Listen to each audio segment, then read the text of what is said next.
Here is an easy, nutritious meal. It's vegan, plant-based, and it's delicious. We call it Haystacks.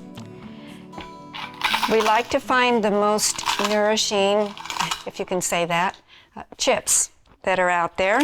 So we look at ingredients and watch ingredients, and these are blue chips.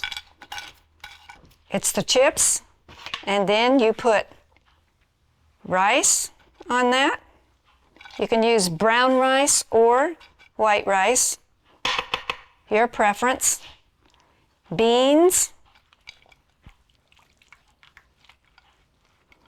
It builds fast.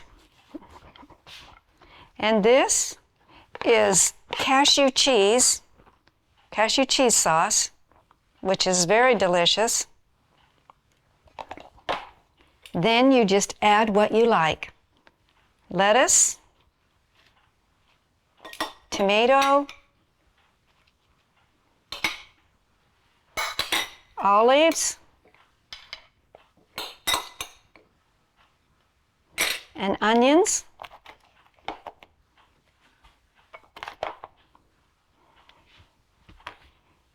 And salsa.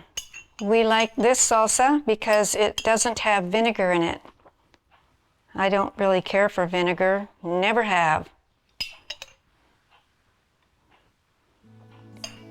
This is the La Victoria cilantro.